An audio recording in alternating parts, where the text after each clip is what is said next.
Hello students, in this video we are going to discuss about the human female reproductive system from the topic sexual reproduction in human beings, and the chapter that we are discussing, how do organisms reproduce, and we will mainly focus on class 10 syllabus while discussing.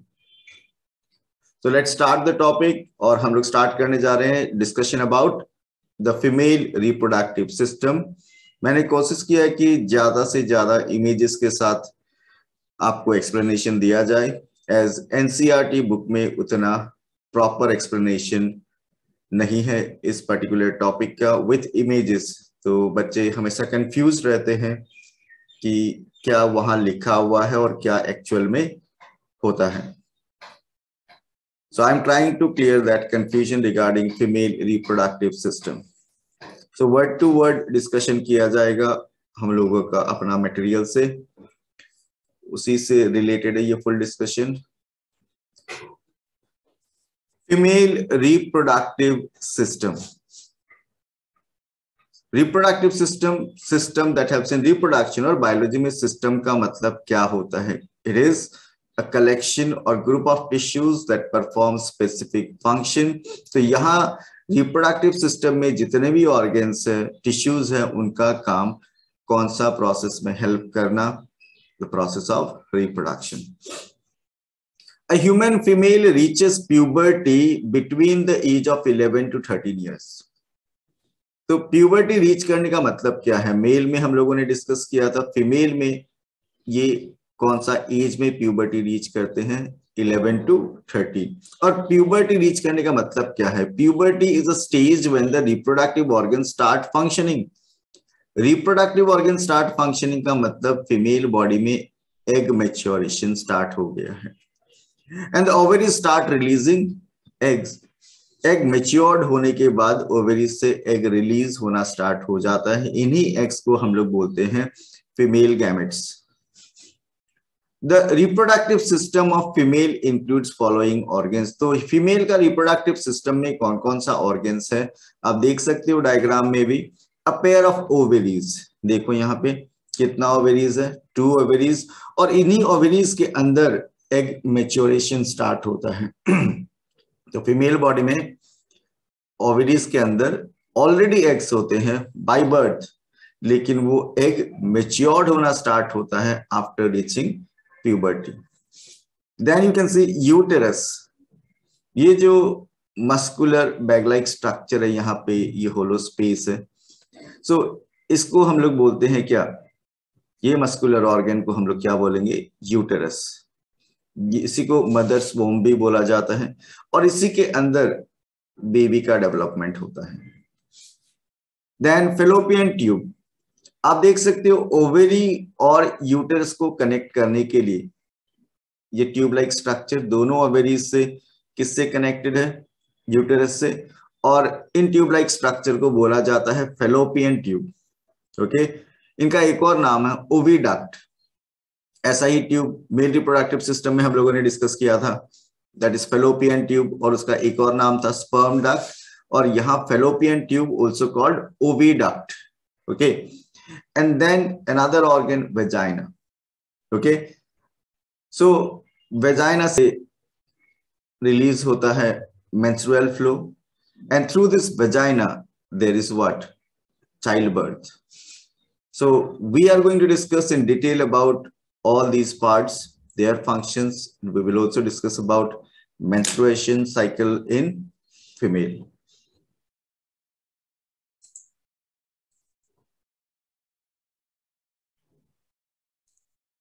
Parts के बारे में हम लोगों ने जान लिया है female reproductive system का.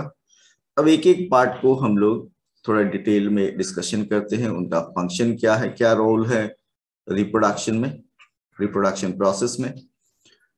ओवेरीज. तो मैंने बोला कितना ओवेरी है फीमेल रिप्रोडक्टिव सिस्टम में? There are 2 ovaries. Ovaries are the primary sexual organs of a female. तो मेल का प्राइमरी सेक्सुअल ऑर्गन क्या है? That we discuss, testis. 2 ovaries are located close to the lateral cavity, one on either side of the uterus. आप देख सकते हो uterus का lateral side में ओवेरीज है. कितना ovaries? 2 ovaries. Okay. Ovary serve two important function, तो इनका जैसे टेस्टिस का डुअल फंक्शन था, एक स्पर्म प्रोडक्शन, दूसरा हार्मोन रिलीज, ओवरीज का भी dual function. They produce female sex cells और ओवा और eggs and secrete what, sex hormone, female sex hormone, oestrogen and progesterone. तो मेल सेक्स हार्मोन का नाम शायद आपको याद होगा टेस्टोस्टेरॉन, और फीमेल सेक्स हार्मोन क्या क्या है, estrogen and progesterone, and these two hormones are released by which gland? It is ovary. तो कितना ovary female reproductive system में? 2 ovaries are there. A matured ovary contains large number of ova in different stages of development. Okay, ovary जो है उसके अंदर already क्या होते हैं, ओवा यानी एग्स होते हैं। मैंने बोला था फीमेल बॉडी में बाय बर्थ, फीमेल बॉडी में बाय बर्थ लैक्स ऑफ ओवा यानी एग्स पहले से होते हैं, लेकिन कौन सा स्टेज में, इमेच्योर स्टेट में। एक फीमेल बॉडी में कितना एग्स होना चाहिए, वो बाय बर्थ उसी टाइम पे एग्स ऑलरेडी होते हैं, और वो जब प्यूबर्टी रीच करते हैं तो आफ्टर दैट ये जो एग्स है ऑलरेडी जो ओवरीज में प्रेजेंट है वो एक एक करके मैच्योर्ड होना स्टार्ट होता है। A matured ovary contains a large number of ova in different stages of development. Ovary में ova already है, ova plural है, singular term is ovum, are produced by germinal epithelium of ovary. तो ovary के अंदर ऐसा कौन सा tissue है, आप देख सकते हो ये टिश्यू है जर्मिनल एपिथेलियम, और जर्मिनल एपिथेलियम का सेल्स डिवाइड होके क्या प्रोड्यूस करता है, एग्स और ओवा। The formation of ova begins in female fetus. Female foetus यानी फीमेल यानी गर्ल का बर्थ होने से पहले मदर्स वॉर्म में ही क्या प्रोड्यूस हो जाता है, eggs. So the formation of ova begins in female fetus even before the birth of a baby, and at birth each ovary contains about 2 to 3 lakhs of immature eggs.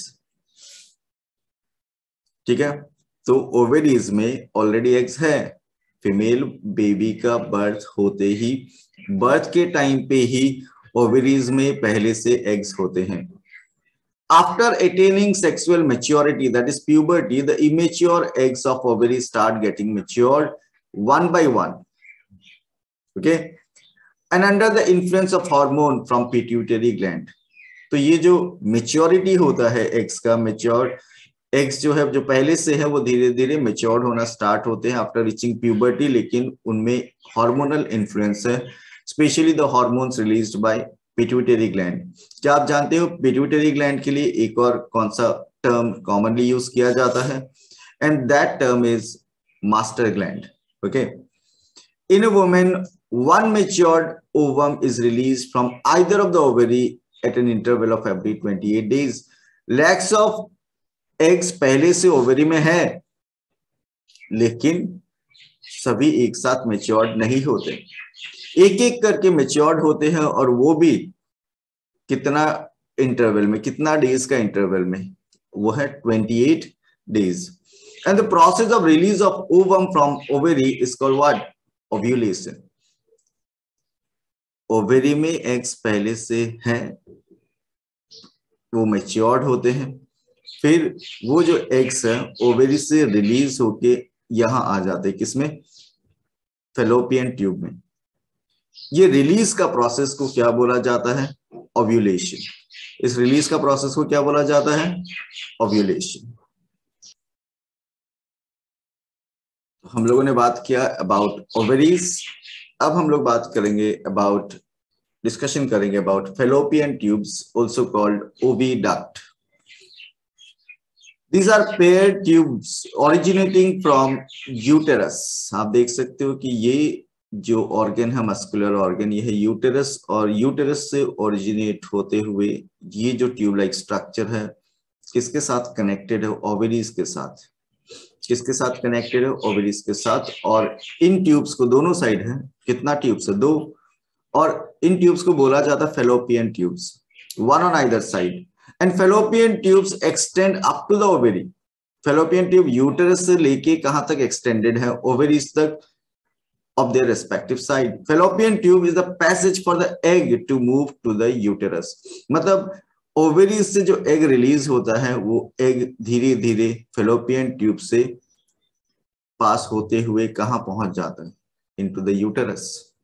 Okay, अगर fertilisation नहीं हुआ तब तो uterus तक पहुंच जाएगा, और अगर फर्टिलाइजेशन हो गया तो वो जाइगोट बनेगा, फिर यूटेरस तक पहुंचेगा. It is the site of fertilisation in female. तो फीमेल बॉडी में फर्टिलाइजेशन कहां पे होता है? ह्यूमन बींग्स का केस में फीमेल में फर्टिलाइजेशन जो है वो इंटरनल फर्टिलाइजेशन, मतलब फीमेल बॉडी के अंदर होता है फर्टिलाइजेशन. मतलब जो स्पर्म है, स्पर्म और एग का मीटिंग यहाँ पे होता है. ये एग इधर से इधर आ रहा है, एग यहां पहुंच गया सपोज, और स्पर्म फेलोपियन ट्यूब में अंदर आते आते इसके साथ फ्यूज कर जाएगा. And that is what fertilisation. और ये फर्टिलाइजेशन होता कहां पे है? What is the site of fertilization in human female body? It is, the site is fallopian tube, also called oviduct. कितना fallopian tube? 2. Ovaries कितना? 2. Next organ that we are going to discuss is about uterus. एक muscular organ है. It is single, एक ही uterus, pear shaped. आप देख सकते हो ये शेप जो है पियर फ्रूट का शेप का है. हाईली मस्कुलर, होलो स्ट्रक्चर. ओके, होलो, अंदर से ये पार्ट होलो है. Present in the pelvic cavity. Pelvic cavity, ये जो वेस्ट के एरिया में एक बोन होता है बॉडी में, पेल्विस, उसके अंदर कैविटी है और उस कैविटी को बोला जाता है पेल्विक कैविटी. उस कैविटी के अंदर क्या है? Uterus located. Development of foetus occurs inside uterus. Foetus का डेवलपमेंट मतलब एक बेबी डेवलप होने से पहले का स्टेज जो है फीटस है. बर्थ होने के पहले का स्टेज क्या है? फीटस. और ये फीटस का डेवलपमेंट कहां पे होता है? ये यूटेरस में होता है. Hence it is also called womb or mother's womb. The narrower lower part of the uterus is called cervix. आप देख सकते हो कि ये जो नैरो पार्ट है इसका यूटेरस का, उसको क्या बोलेंगे? cervix, which leads into vagina. This is what? Vagina. So these are the parts associated with human female reproductive system. हम लोगों ने किस किस के बारे में बात किया? फर्स्ट ओवरीज के बारे में. ओवरीज का काम क्या है? Hormone release, egg release. उसके बाद हम लोगों ने बात किया फेलोपियन ट्यूब. फेलोपियन ट्यूब एक ट्यूब जो कनेक्ट कर रहा है किसको? ओवरी को यूटेरस के साथ, यूटेरस को ओवरीज के साथ. और इसके अंदर एक इंपॉर्टेंट इवेंट होता है, दैट इज व्हाट? फर्टिलाइजेशन. अगर स्पर्म कहां पहुंच जाए? फेलोपियन ट्यूब के अंदर तक. फिर यूटेरस एक मस्कुलर ऑर्गन है जिसके अंदर बेबी का डेवलपमेंट होता है अगर फर्टिलाइजेशन हो गया तो. और ये यूटेरस कनेक्टेड है सर्विक्स एंड वेजाइना से. तो अब बात करते हैं about vagina. It is a tube. ये एक ट्यूब लाइक स्ट्रक्चर है which is about 7 to 10 centimetre in length. आप देख सकते हो ये this tube like structure 7 to 10 centimetre in length, and during intercourse sperms are discharge into the vagina. तो male body से through penis sperms are released where? Into the vagina. Sperms are released into the vagina, and these sperms reaches where? These sperms, ये जो tell है sperm का, वो उनको movement में help करता है, उनको मोटाइल बनाता है, और ये इस ट्यूब के अंदर जाते हैं. ट्यूब का नाम है फेलोपियन ट्यूब. और अगर इधर से एग रिलीज हुआ है, एग और स्पर्म का मीटिंग कहां पे होता है? फेलोपियन ट्यूब के अंदर. इसीलिए फेलोपियन ट्यूब को क्या बोला जाता है? Site of fertilisation in human female body. Vagina acts as birth canal during labour, child birth. This act is also called parturition. Okay, ये जो वेजाइना है जिसको बर्थ कैनल क्यों बोला जाता है? क्योंकि बेबी का डेवलपमेंट हो जाता है कहां पे? यूटेरस के अंदर. फिर बेबी का बर्थ यानी बेबी फीमेल बॉडी से बाहर आता है through vagina, and serves as the passage for menstrual flow. एक और काम क्या है? अनदर वर्क, अनदर फंक्शन ये वेजाइना जो है ये बेबी बर्थ का पैसेज भी है और इसी के थ्रू मेंस्ट्रुअल फ्लो बाहर आता है। ओके, जिसके बारे में हम लोग डिस्कस करेंगे। सो till now we discussed about which parts, we discussed about ovary, we discussed about fallopian tube, we discussed about uterus, and we discussed about vagina, different organs associated with human female reproductive system. तो आप जानते हैं about the meaning of the term fertilisation. Fertilisation simple में बोला जाता है कि it is fusion of male and female gamete. तो ह्यूमन बींग्स का केस में हम लोग बोल सकते हैं fusion of sperm and egg, लेकिन ज्यादा प्रॉपर्ली अगर हम लोग बोलना चाहे तो fertilisation is the fusion of the nuclei of male gamete and female gamete. Nucleus का फ्यूजन होता है। ओके, तो अभी हम लोग बात करेंगे फर्टिलाइजेशन इन ह्यूमन बींग्स। और ह्यूमन बींग्स में जो फर्टिलाइजेशन है वो इंटरनल है, किसी किसी एनिमल में एक्सटर्नल, मतलब मेल स्पर्म रिलीज कर देता है वाटर में, फीमेल एग रिलीज करता है और वो स्पर्म और एग वाटर में फर्टिलाइज होते हैं, तो वैसा फर्टिलाइजेशन एक्सटर्नल। लेकिन ह्यूमन बींग्स के केस में फर्टिलाइजेशन इज इंटरनल, मतलब फीमेल बॉडी के अंदर होता है। The sperms produced in the testes of male are transferred into the vagina. तो आप जानते हैं कि मेल बॉडी में टेस्टिस में स्पर्म प्रोड्यूस होता है और वो स्पर्म ट्रांसफर होता है कहां? वेजाइना में। Okay, during sexual intercourse these are transferred where? Into the vagina. और आप जानते हो कि स्पर्म में जो टेल है वो स्पर्म का मूवमेंट में हेल्प करता है। Several million sperms are released into the vagina and fertilization takes place inside fallopian tube. तो यहां से ये स्पर्म कहां चले जाते हैं? यूटेरस के थ्रू कहां चले जाएंगे? Into the fallopian tube। और ये fallopian ट्यूब में मैंने बताया था आपको थोड़ा देर पहले कि fallopian ट्यूब में स्पर्म का एंट्री, और fallopian ट्यूब में अगर एग होगा available for fertilisation, there will be fertilization. What is the product of fertilization? जब male gamete female gamete sperm और एग फ्यूज होगा तो क्या बनेगा? जाइगोट बनेगा।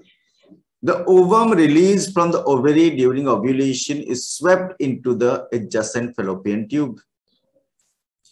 An unfertilized egg remains alive for 24 hours post ovulation। मतलब ovary से egg release होने के बाद ये एग यहाँ पे किसमें? फेलोपियन ट्यूब में अलाइव रहेगा कितना टाइम तक? 24 hours. And after that it degenerates, मतलब अगर फर्टिलाइजेशन होना है तो उसी 24 आवर्स के अंदर होना पड़ेगा। Fertilisation must occur within 24 hours of the release of the egg from the ovary. Okay, sperms received by vagina travel to the egg present in the fallopian tube by the lashing movement of their tail। तो मैंने बोला कि sperm release हो गया vagina में और ये sperm को पहुंचना है कहां? fallopian ट्यूब में। A sperm fallopian ट्यूब में पहुंचेगा with the help of movement of tail. A single sperm enters into the egg। वैसे fallopian ट्यूब में बहुत स्पर्म्स आएंगे, लेकिन एग के साथ फ्यूजन किसी एक ही स्पर्म का होगा। Fusion of the nucleus of sperm and the nucleus of ovum marks the completion of fertilization. Fertilization complete होने का मतलब क्या है? फ्यूजन होना है किसका? स्पर्म का न्यूक्लियस और एग का न्यूक्लियस। तो sperm is haploid, egg is haploid, और जो प्रोडक्ट सेल बनेगा यानी zygote is diploid. Okay, haploid unpaired state of chromosome अगर होने से सेल्स को हैप्लॉइड बोला जाता है। पेयर्ड स्टेट ऑफ क्रोमोसोम होने से क्या बोलेंगे? डिप्लॉइड। और जाइगोट डिप्लॉइड होता है, गैमेट्स आर हैप्लॉइड। तो हम लोगों ने डिस्कस किया अभी ह्यूमन बीइंग्स का केस में फर्टिलाइजेशन का बात किया हम लोगों ने। और अगर आप डायग्राम देख के समझना चाहते हो तो यहां से रिलीज हो रहा है एग, ये एग धीरे धीरे कहां पहुंच गया? अंदर। लेकिन जब यहां पहुंचा तो अगर स्पर्म्स आ जाते हैं फेलोपियन ट्यूब में तो आप देख सकते हो सभी स्पर्म ट्राई कर रहा है किस पर? किसके लिए? फ्यूजन के लिए। लेकिन कोई एक ही स्पर्म फ्यूज कर पाता है किसके साथ? न्यूक्लियस ऑफ द एग के साथ। तो फर्टिलाइजेशन एक स्पर्म और एग का न्यूक्लियस के बीच में होगा। कहां पे होगा? फैलोपियन ट्यूब में।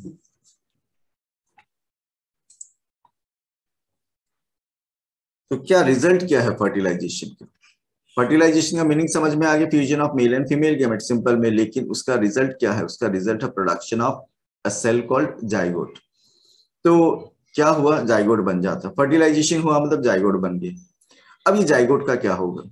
ये जाइगोट देख सकते हो आप, divides and redivides to form mass of sales.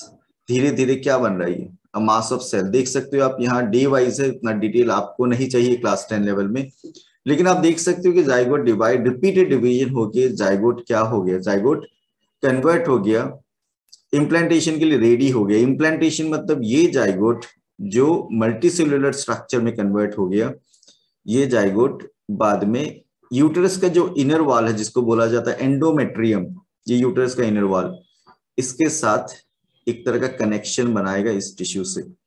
Okay, तो जाइगोट अगर मल्टीसेलुलर स्ट्रक्चर बनके अगर यूटरस का वॉल के साथ कनेक्शन मेंटेन नहीं कर पाता है, तो ये जाइगोट एम्ब्रायो या बेबी में डेवलप नहीं होगा।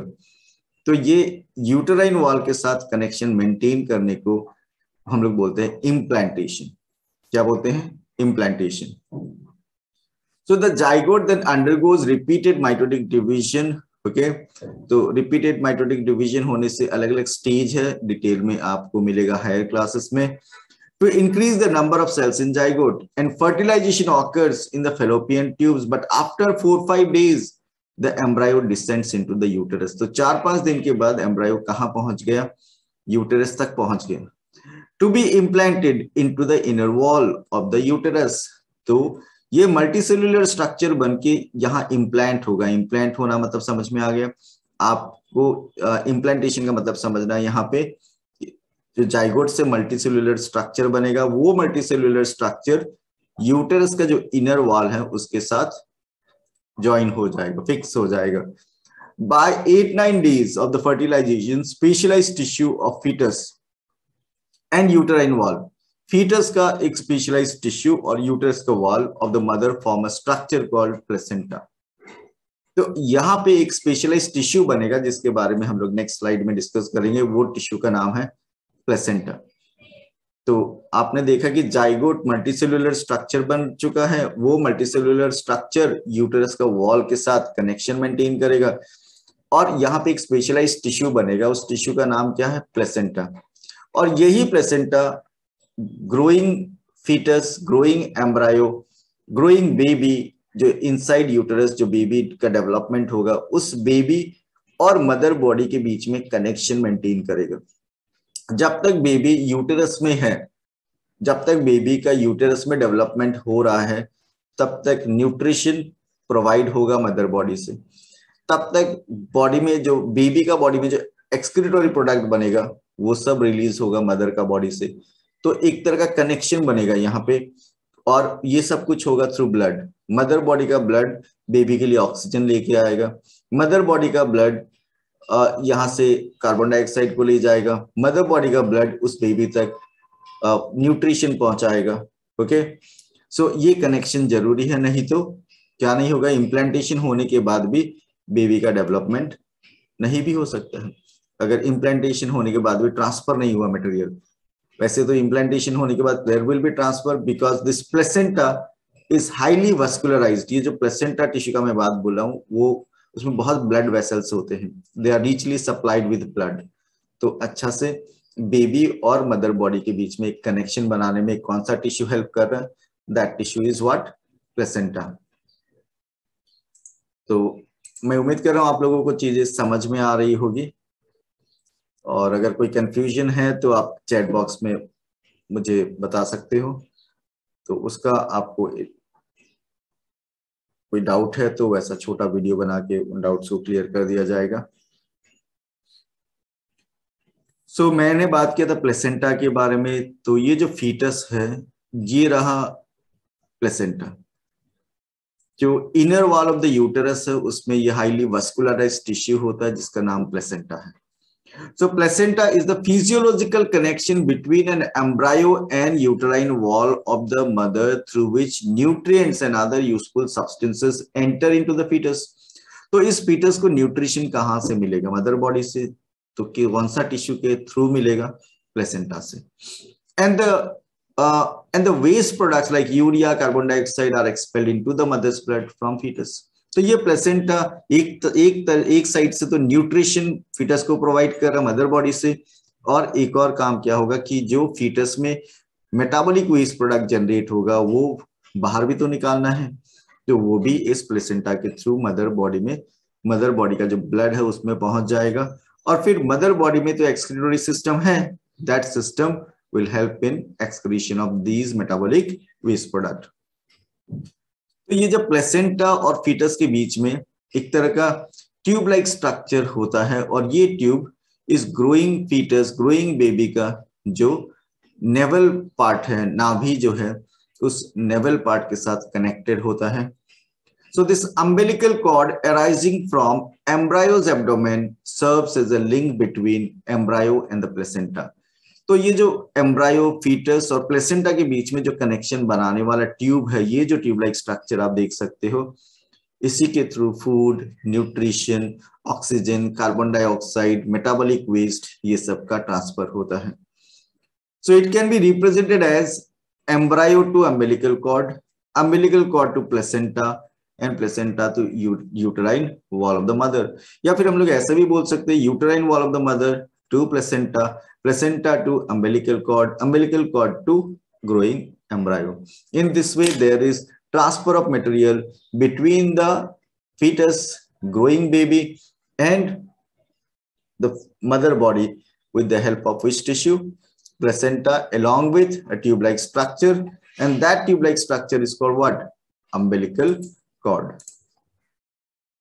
तो आप इस पिक्चर में ठीक से समझ पाओगे कि प्लेसेंटा एक्चुअली में होता कैसे. एक डिस्क लाइक टिश्यू है जो कि कहां पे लोकेटेड है? On the inner wall of uterus. Where? On the inner wall of uterus.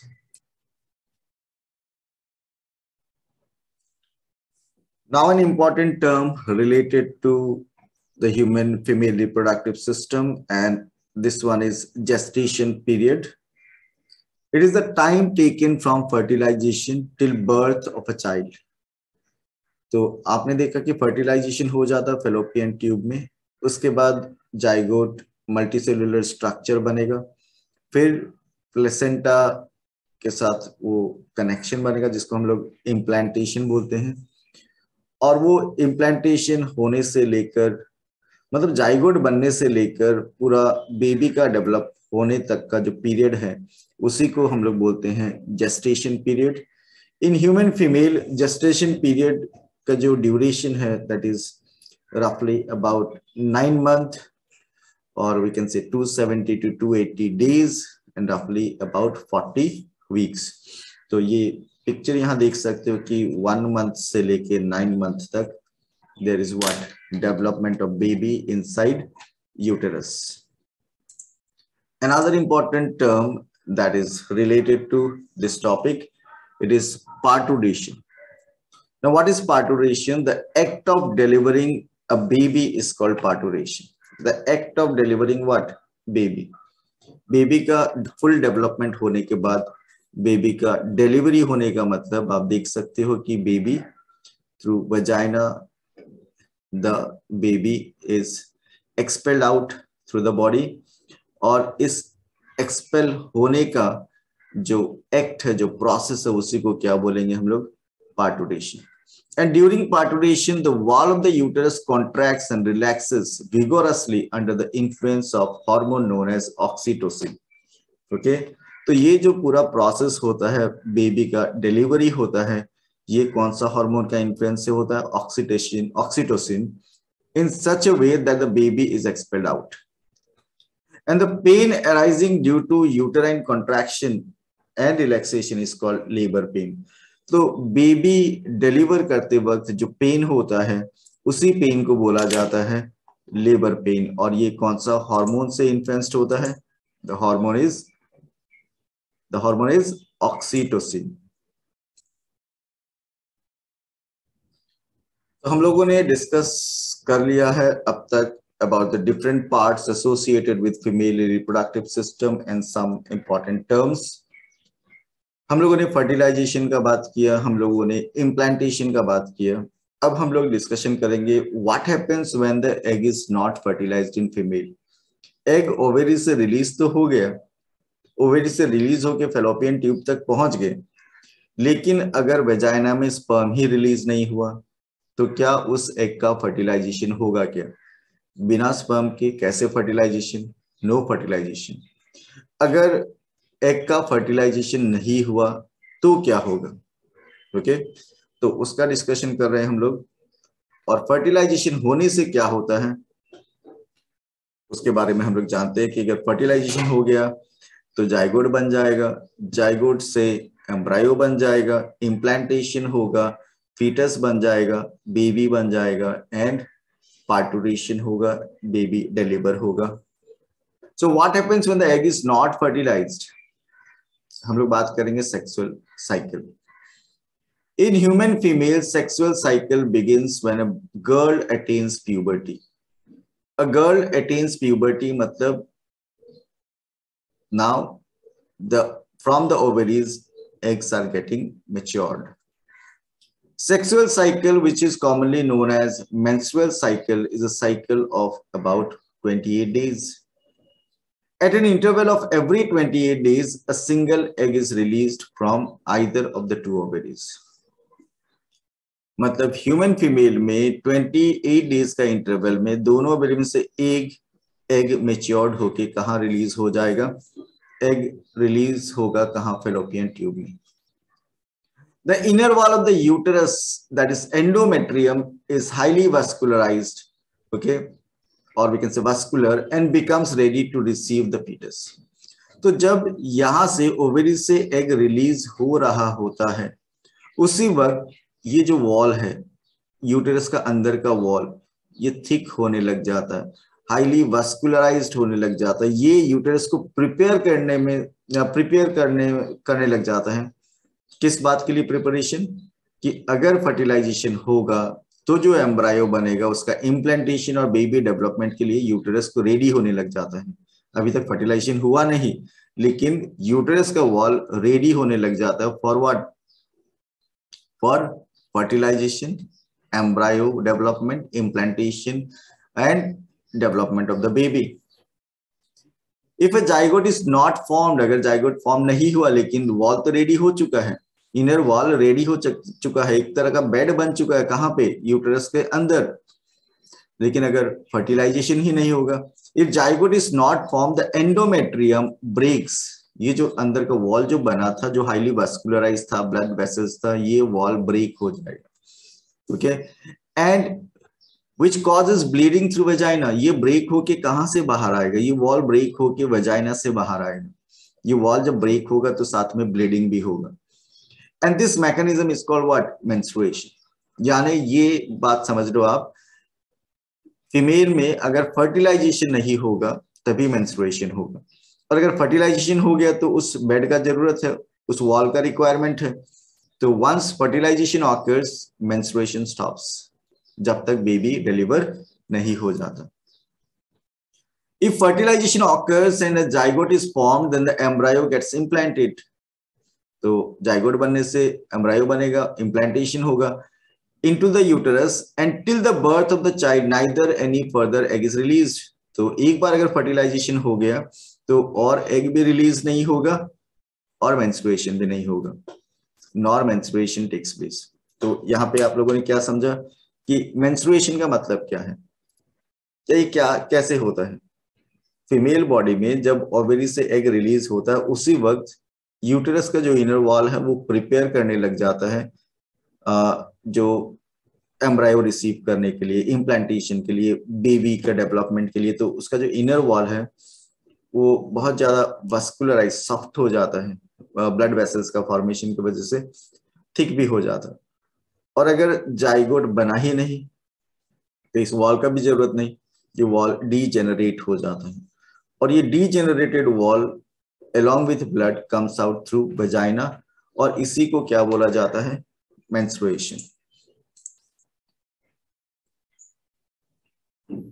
So here menstruation के बारे में थोड़ा और बात है.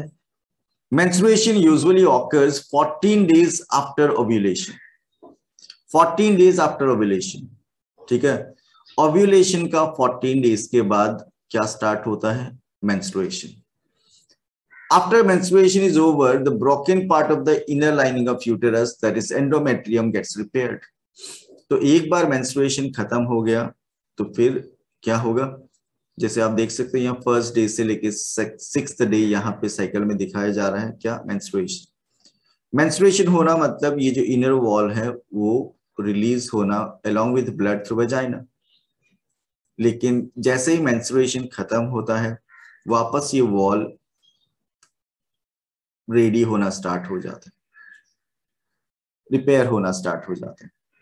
तो यहाँ पे क्या समझाया गया कि after menstruation is over the broken part of the inner lining of uterus, that is endometrium, gets repaired and uterus once again becomes ready to receive the next ovum. तो मेंस्ट्रुएशन के बाद यूटेरस वापस ready होता है next ovum यानी zygote यानी embryo receive करने के लिए. The first menstruation in a girl after attaining puberty is called menarche. पहला मेंस्ट्रुएशन मेनार्क और मेंस्ट्रुएशन स्टॉप होना menopause. The sexual cycle in women continues up to the age of 45 to 55 years and after that ovary becomes dormant, inactive और ovary से egg release नहीं होता एक certain age के बाद में and do not release any further egg and this stage is called what? Menopause. On arrival of menopause, menstruation in female also ceases to occur. तो एक बार मेनोपोज वाला स्टेज में अगर पहुंच जाए तो फीमेल में और मेंस्ट्रुएशन नहीं होता. And this marks the end of reproductive cycle of a woman. The sexual cycle is controlled by well regulated hormonal system. तो ये जो सेक्सुअल साइकिल है, मेंस्ट्रुएशन साइकिल है, ये हार्मोन रेगुलेटेड होता है. ओके, सो हार्मोन में अगर इम्बैलेंस हो जाए तो ये साइकिल भी थोड़ा डिस्टर्ब हो सकता है. तो आप ये जो डायग्राम है यहाँ पे मेंस्ट्रुएशन साइकिल दिखाते हुए इसको थोड़ा समझ लो आप कि फर्स्ट डे से 5th और 6th डे तक मेंस्ट्रुएशन चला है. उसके बाद 6th से 11th डे तक क्या हुआ? ये वॉल रिपेयर होगा, रीजेनरेट होगा. ठीक है. और उसके बाद ओवरी से एग रिलीज होना अगर स्टार्ट होता तो हम लोग बोलेंगे क्या? ओव्यूलेशन हो रहा है. ये ओव्यूलेशन का period 11th to 18th. Ovulation का पीरियड कहां से कहां तक? 11th to 18th. तो ओव्यूलेशन. ओके. फिर याद दिया कि uterus lining continues to thicken. Egg dies if not fertilised. मतलब ये वॉल तो थिक हो गया और अगर फर्टिलाइजेशन नहीं हुआ तो एग और यहीं पे डीजेनरेट हो जाएगा. कहां पे? फैलोपियन ट्यूब में. और ये वॉल तो बन चुका है. तो ये 28th डे में क्या होगा? ये वॉल डीजेनरेट होना स्टार्ट हो जाएगा और ये डीजेनरेट होके मेंस्ट्रुएशन होगा. तो ये साइकिल एवरी 28th डे में चलते रहेगा. मेंस्ट्रुएशन साइकिल, मेंस्ट्रुएशन का स्टार्ट होना, और ये चलेगा कौन सा एज तक? फीमेल में 45 to 55 ईयर्स.